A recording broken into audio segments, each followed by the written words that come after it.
Oi, pessoal. Agora a gente vai continuar aqui com alguns pontos de fisioterapia respiratória, de fisiopatologia. Lembrando que essa parte de respiratória aqui na nossa aula é mais longa porque tem um número maior de questões que a banca IDECAM aborda, tá bom? Então, olha só. é, Quando a gente fala de fisiopatologia respiratória, também é um recorte de alguns pontos importantes, que a gente vai dar uma olhadinha primeiro na fisiologia e depois na fisiopatologia, tá? Mas que é importante de guardar, tá bom?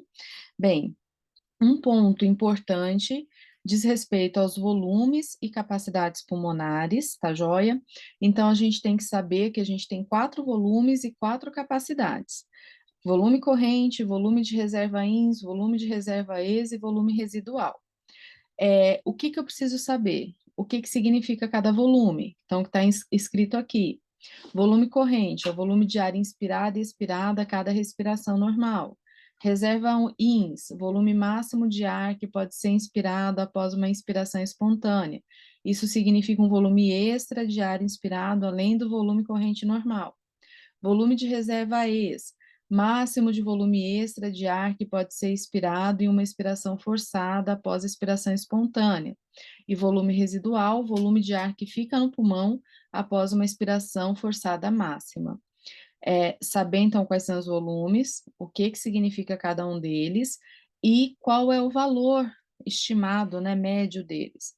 Então, volume corrente, 500 ml, reserva ins, 3.000, reserva ex, 1.100, residual, 1.200, tá? Esses pontos são importantes. Então, é aquele tipo de conhecimento que a gente tem que revisar sempre, tá? Que a gente está passando para vocês, mas é legal de você olhar sempre, dar uma olhadinha e reforçando, né, esse conhecimento, repetindo, repetindo, repetindo, para ficar automático. As capacidades são 4 também, e as capacidades são a soma dos volumes. Então, quando a gente fala em capacidade pulmonar total, a gente soma todos os volumes, corrente, reserva ins, reserva ex e residual, e soma os valores, 5.800 ml. Quando a gente fala em capacidade vital, vou só pular aqui para baixo, a gente soma os volumes que podem ser mobilizados. Aquele que, se eu inspirar profundo, somado com o volume corrente normal, e expirar o máximo que eu posso, é o volume que eu posso mobilizar no meu pulmão. Lembrando que o residual sempre fica lá, certo? Então, 4.600 ml. Capacidade residual funcional soma o volume residual com o volume de reserva ex e capacidade inspiratória, o volume corrente com o volume de reserva ins. Então, pessoal, ó, importante saber cada um deles, o que que significa, quais volumes estão sendo somados e esse valor. Por isso as tabelinhas aqui, essas tabelinhas são interessantes da gente imprimir, da gente guardar, beleza? E lógico, né? Não é só guardar na gaveta. Estudar várias vezes, repetir esse tipo de questões que falam sobre volumes e capacidades caem muito em provas também, tá joia? Bem, um outro conhecimento que eu acho importante da gente sempre saber e que às vezes a gente tem dificuldade. Então, eu disse que aqui nesse momento eu vou trazer vários recortes, né? Espaço morto.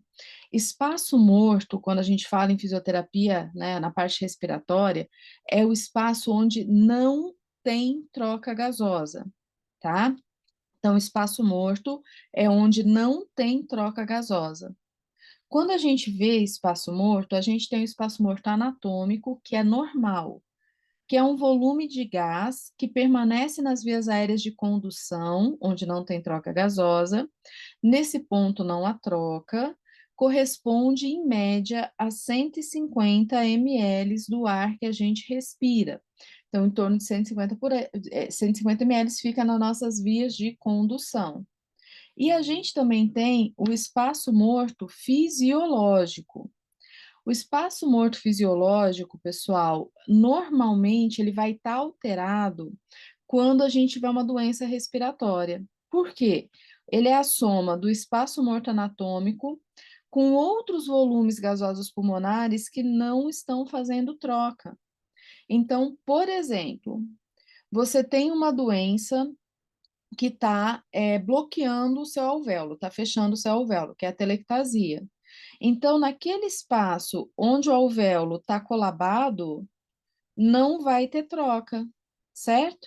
Não vai ter essa passagem. E aí você aumenta esse espaço morto, ou seja, você aumenta a área do seu pulmão que não está trocando. Era uma área que deveria estar fazendo troca gasosa normalmente, né, o O2, passando aqui para o capilar, mas que não está trocando por conta da doença, tá? Então, vamos lá. O espaço morto anatômico é normal, é o ar que fica nas partes de condução, em torno de 150 ml. O espaço morto fisiológico pode ficar alterado, ser alterado, ficar maior, né, ter menos área de troca em doenças. Doenças, por exemplo, que colabam o alvéolo ou doenças que impedem o fluxo de sangue pelo capilar. Porque para ter a troca, a gente tem que ter o alvéolo com oxigênio e o capilar recebendo esse oxigênio e levando esse oxigênio para a circulação, tá? Então, o conceito de espaço morto eu também acho importante da gente guardar. Um conceito também que muitas vezes a gente tem dificuldade são das zonas de West. Essas zonas de West, elas estão relacionadas com a ventilação pulmonar e com a perfusão pulmonar. Então, vamos lá. Ventilação tem a ver com o alvéolo. O alvéolo está aberto, recebendo oxigênio. Perfusão tem a ver com o vaso sanguíneo. Então, o capilar que está lá no pulmão está com o sangue circulando normalmente. Tá joia? E aí, o que mais se destaca em relação a esse conceito está ligado à perfusão. A gente tem três zonas: a zona 1, a zona 2 e a zona 3, tá? A zona 1 é o ápice do pulmão, a zona 2, a parte média, e a zona 3, a base do pulmão. O que que acontece em cada uma delas, gente? Então, no ápice do pulmão, a P, o Azão aqui, o A maiúsculo, é pressão alveolar. A pressão alveolar é maior que a pressão arterial e que a pressão venosa, que está relacionada, então, àquele fluxo de sangue, ok? Então, os alvéolos do ápice, gente, eles são mais distendidos. Eles comprimem os vasos sanguíneos. Por isso, a pressão alveolar é maior, tá joia? E como ele está para cima de onde o sangue chega, que é esse vaso que vocês estão vendo aí chegando, dificulta também porque esse sangue tem que subir, beleza? Então, nessa região, a pressão alveolar é maior que a pressão arterial, que é maior que a pressão venosa. Qual que é a consequência disso? Então, ó, na zona 1, a pressão alveolar maior que a pressão arterial, maior que a pressão venosa, a gente fala que tem um fluxo sanguíneo zero. Na verdade, o fluxo sanguíneo é muito diminuído, mas se a gente fosse levar o pé da letra, se vocês olharem aqui a torneirinha, não está saindo, não está passando fluxo sanguíneo. Nosso fluxo sanguíneo ele é muito diminuído no ápice do pulmão. E se a gente olhar também nessa figurinha, dá para ver os alvéolos maiores, né? Aqui as bolinhas maiores, certo? E do ladinho, essa pressão alveolar aumentada, tá? Então, aqui trazendo para vocês essa perspectiva que a gente tem. Bem, travou, pessoal? Apareceu agora aqui para mim que tinha travado. Vamos lá. E apareceu agora a mensagem. Voltou? Eu vou explicar novamente, tá? Se continuar travando, vocês me avisem, aí a gente vê como que a gente faz direitinho, tá bom? Eu não sei por que domingo de manhã a internet ela funciona de uma maneira pior do que os outros dias. Então, vou explicar novamente aqui, tá? Olha só, zonas de oeste, tá? Quando a gente fala nessas zonas aqui, então, de diferença, né, de ventilação e de perfusão pulmonar. Na zona 1, que é o ápice do pulmão, os alvéolos estão mais distendidos, então a pressão alveolar, ela é maior do que a pressão arterial, que a pressão venosa. Os alvéolos estão mais distendidos, eles comprimem os vasos sanguíneos e também, como é uma área mais alta, o ápice do pulmão, em relação a onde chega o sangue aqui, o que que vai acontecer? Esse sangue vai ter mais dificuldade de ir para cima.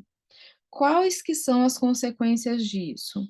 Na zona 1, a pressão alveolar, que é o PA grandão, né, PAzão lá, que é o de maiúsculo, é maior que a pressão arterial e é maior que a pressão venosa. E isso vai gerar um fluxo sanguíneo zero. Tá vendo aqui na torneirinha, ó, não tá passando, é como se não passasse o fluxo sanguíneo. Aqui a gente consegue observar também, ó, que os alvéolos são maiores, né? Eles estão mais distendidos, tá joia? E aí, não é que é exatamente zero, tá, pessoal? Não é que a pessoa tá com problema. É uma questão fisiológica mesmo. O fluxo sanguíneo é bem menor no ápice. Quando a gente vai para a zona 2, que é a parte média do pulmão, é onde está chegando o vaso sanguíneo. Então, a pressão arterial é boa, ou a pressão de sangue, né, que chega nas artérias, ela é maior que a pressão alveolar, que é maior que a pressão venosa. Qual que é a consequência disso? Então, ó, na zona 2, a pressão arterial é maior que a pressão alveolar, que é maior que a pressão venosa. O fluxo é a diferença entre a pressão arterial e a pressão alveolar, né, que excede a pressão venosa. Consequentemente, o meu fluxo é melhorado em relação à zona 1. Tá vendo a torneirinha ali com algumas gotinhas? Tá? Se a gente olha a figura aqui do lado, ó, então a pressão arterial, ela é uma pressão muito boa, tá trazendo, tá chegando bastante sangue, é uma área de boa troca gasosa, né, boa relação. E na zona 3, a gente vai ter essa área mais embaixo, então ela está favorecida pela gravidade, e aí a pressão arterial é maior que a pressão venosa, que é a pressão alveolar. Os alvéolos aqui da base do pulmão, eles são mais fechadinhos, eles não comprimem tanto os vasos sanguíneos. Qual que é a consequência disso? Na zona 3, a pressão arterial é maior que a pressão venosa, que é maior que a pressão alveolar. Então, tá vendo aqui, ó, o alvéolo tá menor e a circulação, a perfusão, né, desse sangue, do sangue arterial e venoso, é melhor. Então, a gente vai ter um fluxo sanguíneo aumentado também. Então, zonas de oeste está muito relacionado a isso. Esses são os pontos aí para a gente pensar. O que que cai em prova e que, quando cai, é questão difícil e que eu sugiro que vocês anotem, tá? Essas relações aqui, gente, se não conseguir entender, decora. Na zona 1, o que que é maior, quem que está no meio, o que que é menor. Porque muitas vezes na prova cai exatamente isso, tá? O que que está em cada uma delas aí, certo? Então, qual que é maior, qual que é menor, e aí a sequência. Então, sugestão mesmo de coração, anota isso, porque se isso cai na prova, é questão difícil, a maior parte dos candidatos erram, e se você acertar uma questão dessa, é o seu diferencial, é o que faz você saltar lá para frente na classificação, tá bom? Bem, além disso, gente, ou isso, né, está relacionado também com esse componente aqui, que é a relação ventilação-perfusão, a relação VQ, tá joia? Então, preciso que vocês prestem atenção aqui. Essa relação ventilação-perfusão é uma razão, ou seja, uma divisão entre a quantidade de ventilação e a quantidade de sangue que chega ao pulmão, tendo como valor normal por volta de 0,8 a 1, tá? De uma certa forma, a relação VQ mede a funcionalidade do sistema respiratório, se está tudo funcionando direitinho, mede o equilíbrio entre a ventilação e o fluxo sanguíneo. Por quê? Porque é importante que a gente tenha uma relação boa entre o oxigênio do alvéolo, a ventilação, e a quantidade de sangue que está passando por ali, tá? Isso é essencial na troca gasosa adequada. Agora tem uma coisa, gente, na verdade tem duas coisas importantes, tá? Primeira coisa, a relação ventilação-perfusão não é uniforme em todo o pulmão, não é igual no pulmão inteiro. Tanto que a gente viu aqui, ó, que tem áreas do pulmão que o alvéolo está mais aberto, tem áreas do pulmão que o sistema vascular é melhor. Só que isso aqui é normal, isso aqui fica equilibrado se a pessoa não está doente, tá? E isso é normal. Varia se eu tiver em pé, né, assim, sentado quanto à gravidade, se eu tiver deitado de lado, se eu tiver deitado de barriga para baixo, de barriga para cima, vai variando. E isso é normal, a gente vive normalmente dessa forma, tá? Então, é um equilíbrio instável que a gente tem quando a gente fala nessa relação ventilação-perfusão. O que que pode acontecer em algumas doenças? Que daí é o outro ponto que a gente tem que conversar, que é o que está aqui embaixo, tá? Então, olha só, quando a gente tem o chamado índice VQ alto, a ventilação é alta e o fluxo sanguíneo é baixo.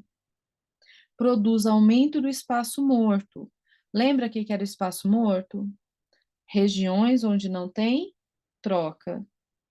E isso traz consequências, levando à hipoxemia e hipercapnia. Então, gente, olha só, se eu tenho o índice normal, 1, que é esse aqui, eu estou tendo a minha troca gasosa, olha na imagem, tá? Normal. Se eu tenho ela alta, o que está acontecendo? A ventilação é normal, tá vendo que o alvéolo aqui, ó, é normal, mas eu tô tendo um problema na circulação. Então, não sei, vou aumentar aqui só para chamar a atenção. Tá vendo que tá com um pontinho preto ali na circulação, tá? Então, quando fala em relação ventilação-perfusão alta, tá acima de 1, que seria o ideal, a gente vai ter aumento do espaço morto. Professora, tem muita dificuldade de entender isso. Então, gente, anota isso aqui, ó. VQ alto igual aumento do espaço morto. VQ alto é igual alta ventilação e baixa perfusão. Anota isso, se for o caso. Se fala assim, não, isso é muito difícil para minha cabeça. Anota e revisa. Revisa, revisa, revisa. Porque se cair na prova, você vai saber o que que é um VQ alto, o que que é um VQ baixo, o que que é um VQ nulo, tá? Então, é isso, pessoal. Quando a gente tem um VQ baixo, o que que acontece? Menor que 1, tá? A ventilação é baixa e o fluxo sanguíneo é alto ou normal. Isso leva a uma condição chamada de shunt. Pode produzir hipoxemia com ou sem hipercapnia. Então vamos lá, olha aqui na figurinha, esse azul escuro.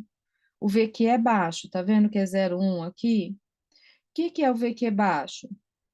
A parte alveolar, ventilação tá comprometida, ó, tá vendo esse pretinho que significa isso? E a parte circulatória tá normal. Então, se a ventilação tá comprometida, mas a circulação tá normal, vai dar um desequilíbrio patológico. Isso gera, então, o VQ baixo, tá? Que é, ai, desculpa, o desenvolvimento de shunt, e eu tenho baixa ventilação e alta perfusão. como eu disse para vocês, se de tudo não conseguir entender isso aqui, anota o que você tem que revisar, tá? Caiu na prova, você não erra. Aí você não erra, tá? Essa história de VQ alto, VQ baixo. Quando gera aumento do espaço morto, quando gera shunt. Então vamos lá, gente. O que é aumento do espaço morto? A gente explicou ali atrás, espaço morto fisiológico. É o sangue passar por áreas não ventiladas. Não tem troca, certo? O que é shunt? O shunt, pessoal, é o sangue não ser oxigenado.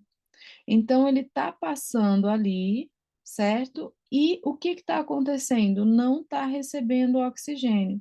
Então, ele continua passando ali e sendo um sangue com baixa PaO2. Um sangue que está com dificuldade, que não está recebendo o oxigênio necessário, por um problema na ventilação, tá? Então, basicamente, esses são os pontos de maior atenção. VQ alto, VQ baixo. Não consigo entender? Sem problema. Também demorei muito tempo para entender isso. Anota isso aqui, revisa, chegou na hora da prova, aplica. Já vou mostrar uma questão que trabalha justamente isso. Deixa eu ver se é essa aqui. Isso, olha só. O efeito shunt pulmonar é uma condição fisiológica que está presente em algumas doenças respiratórias. Sobre o efeito shunt, assinale a alternativa correta. Então, o shunt, gente, ela pode acontecer normalmente, porque as áreas de ventilação e perfusão são diferentes, que a gente comentou, mas pode ser mais acentuada em algumas doenças. Então, no shunt, alternativa a ventilação e o fluxo sanguíneo não se harmonizam entre si em regiões do pulmão. B.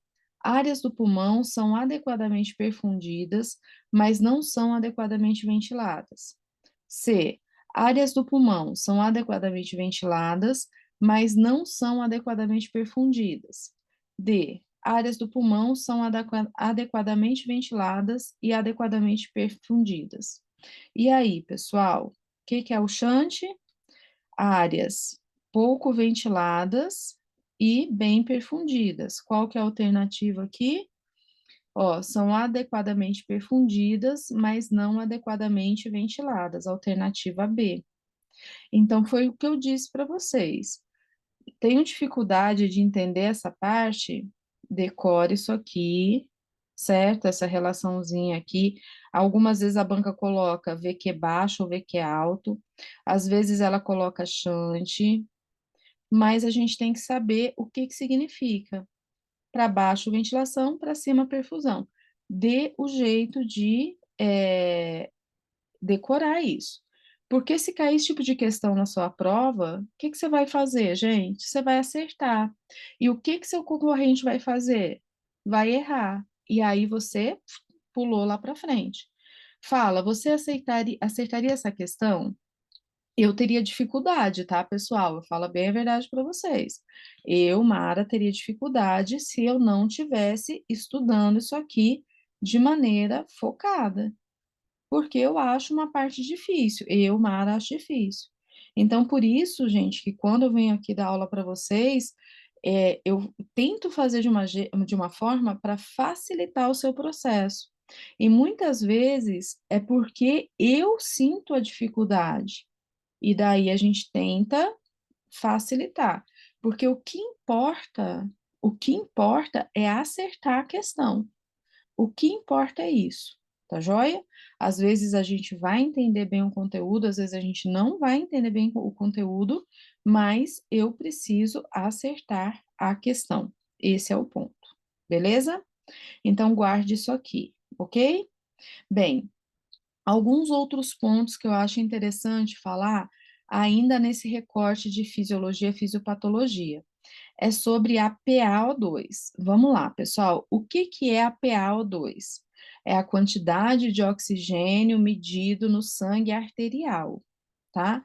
E aí depende do pulmão e do coração. O valor aproximado normal, média 95, agora entre 80 a 100 é normal. E aqui é para chamar a atenção de vocês sobre as causas de hipoxemia. Por quê? O que é a hipoxemia? É justamente essa queda que a gente vai ter nesses níveis, tá? Então, ó, há 4 causas principais de queda de PO2 arterial. Hipoventilação, me ajudem, gente. O que que é uma hipoventilação? A pessoa não está conseguindo colocar o ar para dentro. Por exemplo, ela tem uma fraqueza muscular, ela tem uma doença neuromuscular, tem esclerose lateral amiotrófica, tem Duchenne, tem fraqueza, não consegue colocar para dentro. Outro problema que pode levar à hipoxemia, redução da difusão. O que que é a difusão? É a passagem do oxigênio do alvéolo para o capilar. Então, essa passagem ela acontece de uma forma ótima em condições normais, por quê? Porque a barreira alvéolo-capilar, ela é fina e ela é grande. Agora, se essa barreira estiver espessada, por exemplo, tiver um processo inflamatório, um acúmulo de líquido, vai ficar mais difícil desse ar passar. Isso dificulta a difusão. Dificultando a difusão, vai diminuir a quantidade de oxigênio circulando. Terceiro ponto que leva à hipoxemia, o shunt, e aí situações acentuadas de shunt. Então vamos lá de novo. O que que é o shunt, pessoal? Eu tenho baixa ventilação e alta perfusão, foi o que a gente anotou aqui, certo? Então eu estou tendo por algum motivo uma baixa na ventilação, por exemplo, uma telectasia, tá? Enquanto que a perfusão, a circulação sanguínea está normal. Isso leva ao shunt. Uma atelectasia, por exemplo. E o quarto item, desequilíbrios na relação ventilação-perfusão mais acentuados, podendo ser o shunt, o espaço morto, tá? O aumento do espaço morto, e aí pode ser por várias causas, mas esse desequilíbrio fica anormal, tá bom? Então, essas são as 4 causas. A literatura principal até fala, gente, que na verdade, todos esses itens aqui em cima acabam gerando desequilíbrio da relação VQ, tá? Mas só para a gente entender isso. Bem, cai pouco em provas, mas a observação está aqui.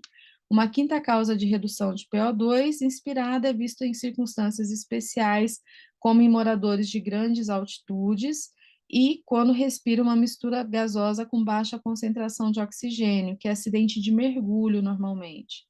Porque nas grandes altitudes, lembra que eu falei para vocês que a fração de oxigênio que a gente respira normalmente é 21%? Nas grandes altitudes, essa quantidade de oxigênio é menor. Num acidente de mergulho, onde né, o cilindro do oxigênio lá do mergulhador não está bem, não está adequado, né, os níveis de gás, também pode ter essa diminuição, tá bom? E isso gera hipoxemia, beleza? Pessoal, então esse ponto também é outro ponto importante. E por último, aqui um resuminho que também é importante das diferenças, lembra que eu falei que aqui são recortes, né? Da doença restritiva e da doença obstrutiva. Doença restritiva, fibroses pulmonares, alterações posturais, doenças neuromusculares, redução da capacidade pulmonar total. Por um determinado volume pulmonar, a pressão estará aumentada e a complacência diminuída. Tem que decorar isso aqui. Doenças obstrutivas principais, DPOC, enfisema e bronquite crônica e asma, e aí, normalmente em prova cai mais essas questões relacionadas ao enfisema. Tem aumento da capacidade pulmonar total, por um determinado volume, a pressão estará diminuída, a complacência aumentada e acontece hiperinsuflação. Só que tem que decorar, também cai muito em provas, tá? Questões que perguntam justamente isso, né? Essas alterações que vão acontecer nas doenças restritivas e na doença obstrutiva. Bem, pessoal, então esse é um ponto aqui importante da aula. E agora a gente vai entrar um pouquinho, tá? Uma pincelada no que tem de principal nas doenças respiratórias principais também. A principal doença respiratória que cai em prova de concurso é a DPOC, tá? Então, DPOC é a doença pulmonar obstrutiva crônica, uma enfermidade respiratória prevenível, tratável, que se caracteriza pela obstrução crônica do fluxo aéreo e que não é totalmente reversível, né? Então, se mesmo que fizer uso de broncodilatador, não melhora 100% essa obstrução.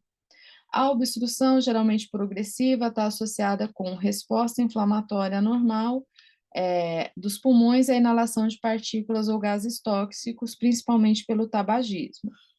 Sinais, sintomas e diagnóstico. Principais sintomas são tosse, aumento de secreção, dispneia e sibilo.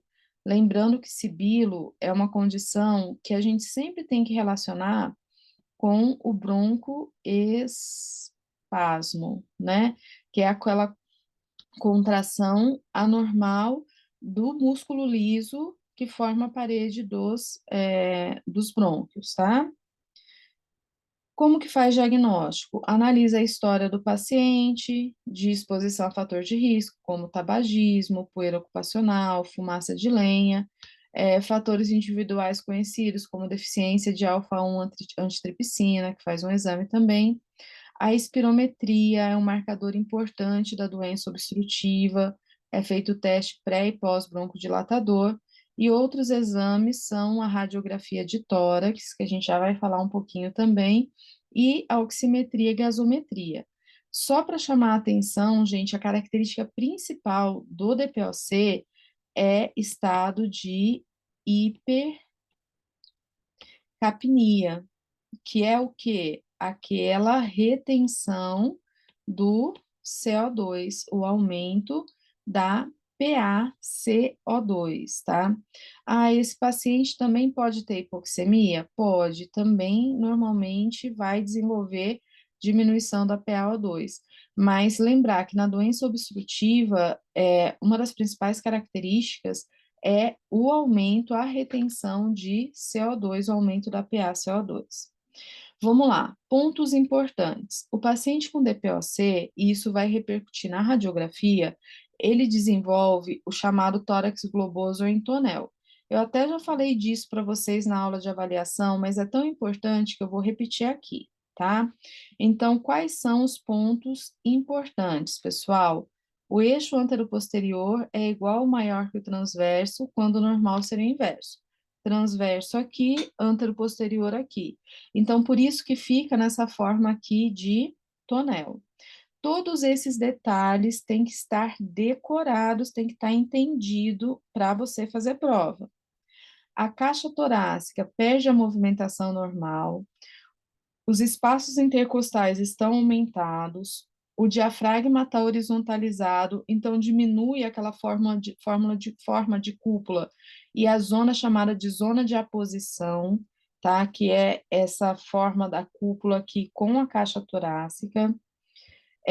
O tórax intonel acompanha as patologias que cursam com obstrução do fluxo aéreo, como enfisema pulmonar, asma e bronquiectasia, e o tórax adota uma posição inspiratória constante de hiperinsuflação. Então, é como se a pessoa tivesse, ó, respiro fundo, solto só um pouquinho do ar e continuo respirando. Tenta fazer aí, respira fundo, solta só um pouquinho do ar, aí respira novamente, aí solta só um pouquinho do ar, respira, vai ficando hiperinsuflado, tá? O paciente que tem doença obstrutiva tem dificuldade de desinsuflar, tá bom? Bem, avaliação espirométrica, importante no DPOC. Opa, desculpa, aqui. A espirometria com obtenção da curva expiratória volume-tempo é obrigatória na suspeita de DPOC, devendo ser realizada antes e após a administração de broncodilatador, de preferência na fase estável da doença. A espirometria permite avaliar vários parâmetros. Os mais importantes são capacidade vital forçada, isso no DPOC, tá, gente? VF1, que é o volume expiratório forçado no primeiro segundo, e relação VF1-CVF, tá? A existência de limitação do fluxo aéreo é definida como a presença da relação VF1-CVF abaixo de 70% ou 0,7 pós-broncodilatador. E aí a gente vai ter uma classificação de gravidade, tá? Então, ó, a doença obstrutiva é diagnosticada com a relação VF1-CVF abaixo de 70. A gravidade é vista pelo VF1. Então, classificação do DPOC, chama classificação Gold, leve, menor que 80% do previsto, moderado, de 50 a 80, grave, de 30 a 50, muito grave, menor que 30. Obrigatório decorar. Eu até, como eu disse, também já tinha colocado isso aqui numa aula anterior, mas vamos lá. Questão IDECAM Mossoró 2024. A doença pulmonar obstrutiva crônica é caracterizada pela limitação do fluxo aéreo por resposta inflamatória das vias respiratórias. A classificação da sua gravidade dá-se por meio dessa classificação GOLD, que se baseia no valor do volume exalado no primeiro segundo, VF1, para determinar a limitação do fluxo aéreo, tá?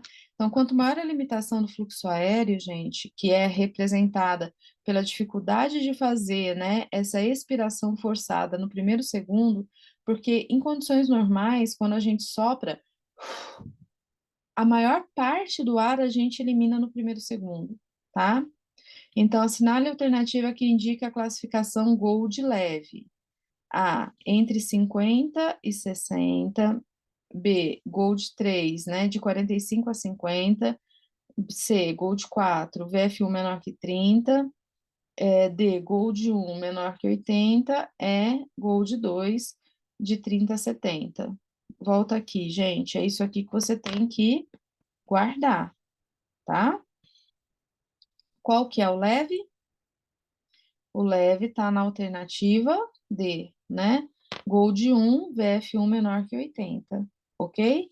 Então, classificação de severidade do DPOC é pelo VF1. Classificação de doença obstrutiva, faz diagnóstico, é relação VF1-CVF menor que 70, beleza? Vamos lá, gente. Outras questões aqui para a gente pensar como que poderia aparecer numa prova, tá? Vocês vão ver que às vezes não é tão óbvio, tá joia? Mas é importante. Olha só. Júlia, 60 anos de idade, raça branca, 52 quilos, residente na periferia, solteira, costureira, fumante, há 12 anos, foi diagnosticada com enfisema pulmonar. No momento, relata piora progressiva da dispneia habitual, que se tomou ao repouso, acompanhada de aumento do volume e da purulência do escarro. Procurou emergência de um hospital da rede pública, onde foi solicitado raio-x de tórax. Ao realizar o exame radiológico, os pacientes que possuem a patologia de Júlia em estágio avançado apresentam que alterações no espaço, no estado fisiológico? Então vamos lá, gente, qual que é a doença de Júlia? DPOC, certo? A. Presença de cavidade intrapulmonar com nível hidraéreo. B. Aumento do espaço anteroposterior da caixa torácica. C. Elevação da cúpula diafragmática bilateral. D. Diminuição do espaço intercostal. A minha coisinha está atrasada. Ou é diminuição do volume residual. E aí, gente, qual característica vai aparecer no raio-x do DPOC? A gente falou quando a gente falou ali do tórax intonal. Então, lembra que eu falei que tudo ali é importante, que na hora da prova você tem que relacionar, você tem que usar o conhecimento que você viu. Você não pode assustar e tá falando de raio-x, mas eu não estudei raio-x, eu estudei outra coisa. Mas é que você responde porque a gente falou ali atrás. Aumento do espaço antero-posterior da caixa torácica. Presença de cavidade, a tuberculose tem abaixamento da cúpula, não é elevação, lembra que o diafragma fica horizontalizado? Aumento do espaço intercostal e aumento do volume residual, porque ele retém ar, tá? Fica hiperinsuflado, beleza? Bora lá. Outra questão. A doença pulmonar obstrutiva crônica, DPOC, denomina um grupo de doenças respiratórias que acarreta obstrução crônica ao fluxo aéreo de caráter fixo ou parcialmente reversível, comprometendo a mecânica ventilatória devido à alteração da complacência e elastância pulmonar, o que irá repercutir na alteração na zona de aposição do diafragma. Sobre o DPLC, assinale a alternativa correta. A. A complacência está aumentada, a elasticidade pulmonar está aumentada e a zona de aposição do diafragma está diminuída. Então, ó, lembra que eu mostrei aqui para vocês, ó, Isso aqui, lembra que eu falei que tem que decorar, tá? Aqui tem informações a mais para a gente complementar, mas vamos lá. B. A complacência está diminuída, a elasticidade está diminuída e a zona de aposição está diminuída. C. A complacência está aumentada, a elasticidade pulmonar está diminuída e a zona de aposição está diminuída. D. A complacência está diminuída, a elasticidade pulmonar está aumentada e a zona de aposição está diminuída. Então, vamos lá, gente. A complacência é a capacidade do pulmão expandir, de encher. Com volumes menores, ele enche mais, tá? A complacência no DPOC está aumentada. Primeira coisa. Então, eu já vou ali e já elimino a que fala que está diminuída, tá? A elastância ou elasticidade é a capacidade do pulmão voltar para o estado de repouso, estado normal. O pulmão do DPOC, gente, ele enche, mas ele tem dificuldade de voltar. Então, a elasticidade ou elastância, ela está diminuída. E a zona de aposição do diafragma é a cúpula em relação à parede torácica. Se o diafragma está horizontalizado, a zona de aposição está diminuída. Alternativa C, tá? Então, novamente, vários conhecimentos numa mesma questão, beleza? Alguns outros destaques aqui, gente. Pneumotórax. Pneumotórax hipertensivo é uma condição médica grave, potencialmente fatal, caracterizada pela presença de ar livre na cavidade pleural, que é o espaço entre o pulmão e a parede torácica. Então, o pneumotórax, gente, ele pode ser espontâneo, pode ser hipertensivo, por exemplo, quando acontece um acidente. O espontâneo acontece naturalmente. E, de qualquer forma, o que eu tenho que guardar é o seguinte, ó, tem o ar na cavidade pleural, entre uma pleura e outra, que normalmente não era para ter ar ali, tá? Quando eu tenho ar nessa região, essa região da pleura tem uma pressão negativa que ajuda a deixar o pulmão expandido.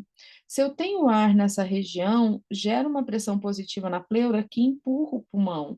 E pode empurrar o coração também, os outros vasos, tá? Mas empurra o pulmão e o que que acaba fazendo, gente? Diminui o tamanho do pulmão, tá? Restringe ali a extensibilidade do pulmão. Isso pode ser tão grave, pode provocar o deslocamento do coração também, e dos vasos, que pode gerar uma parada cardíaca, uma parada respiratória, tá? Então, é mais ou menos o que está escrito aqui, ó. Essa condição altera a pressão negativa normalmente presente nesse espaço, levando a uma compressão dos pulmões e outros órgãos torácicos, o que pode resultar em insuficiência respiratória severa e choque circulatório, tá? Foi o que a gente acabou de falar. O que que é feito no tratamento do pneumotórax? Exercícios respiratórios com manobras reexpansivas, como descompressão abrupta localizada, freno labial, direcionamento do fluxo e também o uso de inspirômetro de incentivo, como o Voldine Respiron. As manobras reexpansivas, isso assim, depois do tratamento médico de base ser feito, né? Que muitas vezes tem que fazer a descompressão. Então, pode ser com uma agulha, faz a punção, tira esse ar dali, ou pode ser necessário colocar um dreno torácico que vai ficar drenando esse ar e vai ajudar o pulmão a expandir, e depois entra a fisioterapia para favorecer a reexpansão, tá bom? Questão do IDECAM, Mossoró 2024. Após um acidente automobilístico, uma pessoa foi encaminhada ao pronto-socorro. Durante o exame físico, apresentou murmúrio vesicular diminuído em hemitórax esquerdo e percussão timpânica. Na radiografia, verifica-se a presença do parênquima pulmonar direito contraído, a ausência de trama vascular em hemitórax direito e desvio do mediastino para o lado contralateral. De acordo com sinais clínicos e radiológicos, assinale a alternativa que indica o diagnóstico. Isso aqui é diagnóstico de pneumotórax. Então, qual que é a minha dica, gente? Além do que a gente falou ali atrás, guarda, ó. No pneumotórax, durante o exame físico, o paciente vai ter murmúrio vesicular diminuído e no lado onde tem o pneumotórax, né? E percussão timpânica. No raio-x, vai verificar presença de parênquima pulmonar contraído, ausência de trama vascular em hemitórax direito e desvio do mediastino para o lado contralateral. Lembra que eu falei que pode empurrar? Então, guarda isso, pessoal. Associa, acrescenta aquilo que a gente acabou de falar, porque daí você vai ter uma visão mais ampla, tá bom? Conseguir responder. Outra questão da IDECAN TJPI 2022 fala o seguinte: pacientes do sexo masculino, 20 anos, 1,80 m, atleta, com história de dispneia súbita por dor torácica ipsilateral à lesão. Ao exame, murmúrio vesicular é reduzido no lado afetado. Na imagem radiográfica, observa-se hipertransparência, que fica mais preto, tá? Aumento do espaço intercostal. Com base no caso descrito, assinale a alternativa correta. Então, algumas coisas importantes aqui, gente. Atleta, homem, alto. São pessoas que têm uma tendência maior, uma possibilidade maior de ter um pneumotórax espontâneo, tá? Então, guarda essa informação. Hipertransparência, fica mais preto pela presença de ar lá entre as pleuras, tá? E aí vai ter aumento do espaço intercostal. Então, o que que esse paciente tem, gente? Na hipertransparência, não é derrame pleural, porque derrame pleural fica mais branco, hipertransparência é que fica mais preto. Aí tá falando ali, ó, pneumotórax espontâneo, pneumonia também fica mais branco, pneumotórax hipertensivo, e a gente tem uma bronquiectasia também não. A gente ficaria aqui entre o espontâneo e o hipertensivo, tá? E outro ponto, quando você tem um pneumotórax, se fizer o exame de espirometria, vai ter diminuição do VF1 do CVF. O paciente vai ter dificuldade de fazer o teste. Então, por exemplo, aqui, ó, apresenta aumento do VF1 do CVF. Não, vai ter diminuição, vai ter dificuldade, tá? Então, duas coisas que podem ajudar. Primeiro, o pneumotórax espontâneo acontece mais nessas características aqui. Isso pode te ajudar a responder, né? O pneumotórax hipertensivo acontece mais em trauma, tá? Lembra que a gente viu aqui atrás até, ó, após o acidente automobilístico, tá bom? Então, mais em trauma. E a outra coisa é que a gente vai ter, então, diminuição do VF1 do CVF. Então, mais informação para associar ao pneumotórax, beleza? Bora lá, pessoal. Asma. Asma é uma doença heterogênea, geralmente caracterizada por inflamação crônica das vias aéreas.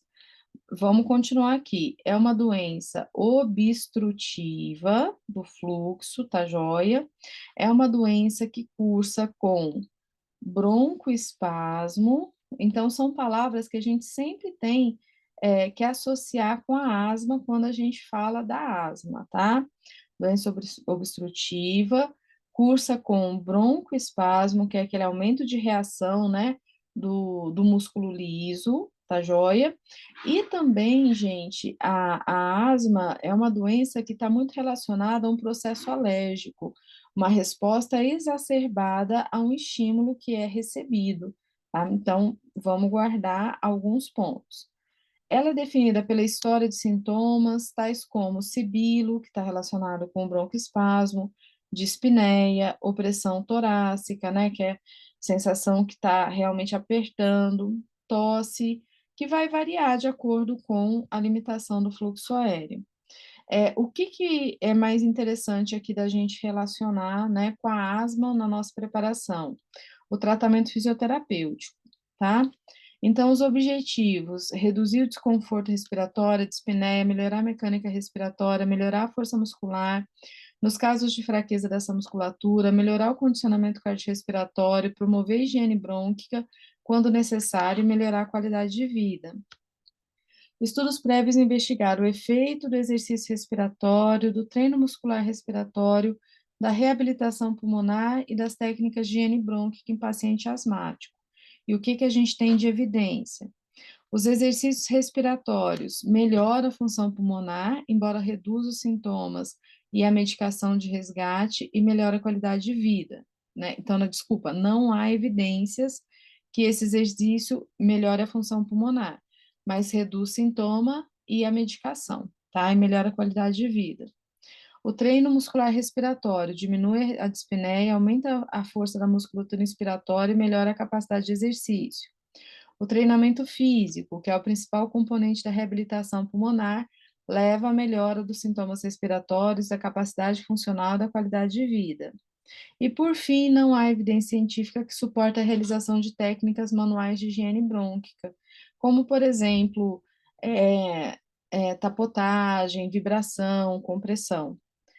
No entanto, o oscilador oral de alta frequência, lembra o flutter, o shaker, a capela, pode ser uma estratégia para eliminar a secreção de adultos e crianças em vigência de infecção pulmonar, tá? Então, aqui, só para a gente relembrar esses pontos, beleza? Bem, pessoal, além desse ponto aqui, vou trazer uma questão da IDECAM para a gente dar uma complementada. Então, a asma é uma doença respiratória mais prevalente no mundo. Essa doença apresenta caráter heterogêneo de acordo com a característica demográfica, clínica e fisiopatológica, pode ser classificada em diferentes fenótipos. A avaliação fisioterapêutica do paciente com asma deve ser detalhada. Sobre a avaliação respiratória desse paciente, assinale a alternativa correta. A ausculta deve ser assimétrica por toda a extensão do pulmão.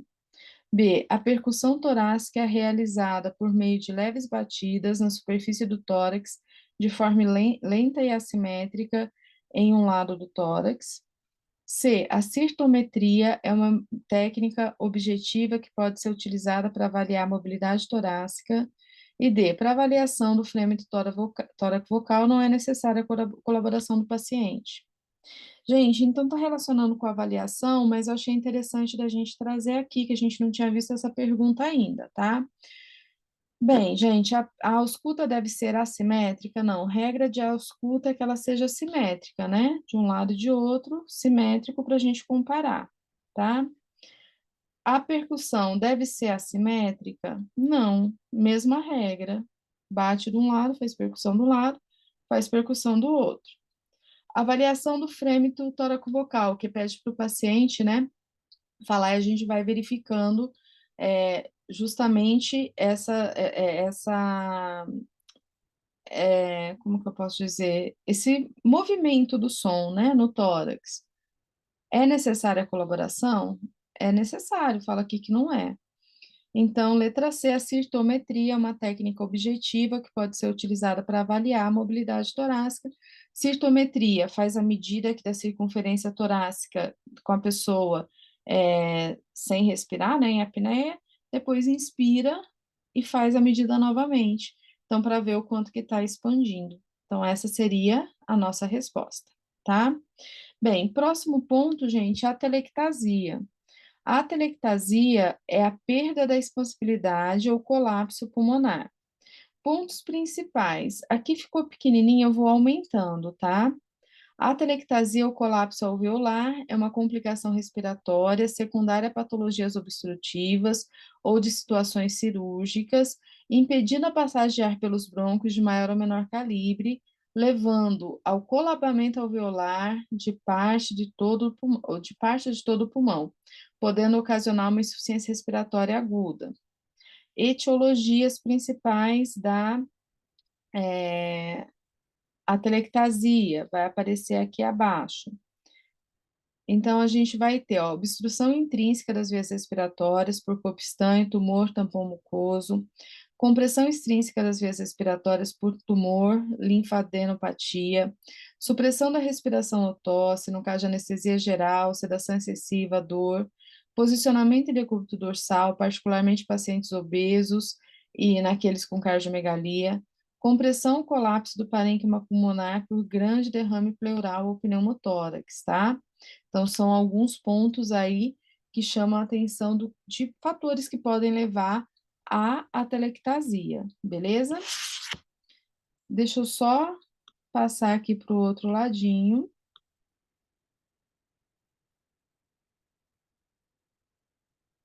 Espera só um pouquinho, gente. Deu uma travadinha aqui para mim. Deixa eu só ver se ele vai chegar. Isso. Então, na radiografia, é observada opacificação pulmonar, perda de volume devido a desvio da área cardíaca e mediastino para o lado acometido, porque retrai, né, puxa como se puxasse, deslocamento hilar, o hilo são os vasos, elevação do diafragma do lado afetado. Como sinais e sintomas principais: dispneia, crepitação, sibilo, maciez da percussão na região colapsada, murmúrio vesicular diminuído ou abolido, redução do movimento torácico no hemitórax afetado. E quanto ao tratamento fisioterapêutico, manobras de reexpansão, tá? Pode ser necessário desobstrução se o paciente tiver, por exemplo, alguma situação de retenção, certo? Então, uso da PIP, da VNI e da ventilação mecânica em casos mais graves. Bem, uma questão aqui, a telectasia é uma das lesões paraquematosas mais comuns e está associada a uma série de consequências funcionais. Sobre a consequência dessa condição, assinale a alternativa correta. A complacência pulmonar encontra-se diminuída. B, a diminuição da resistência vascular pulmonar. C, a complacência pulmonar encontra-se aumentada. D, a manutenção da oxigenação. O que vocês acham, gente? Não mantém a oxigenação, não vai diminuir a resistência vascular, está ligada à complacência.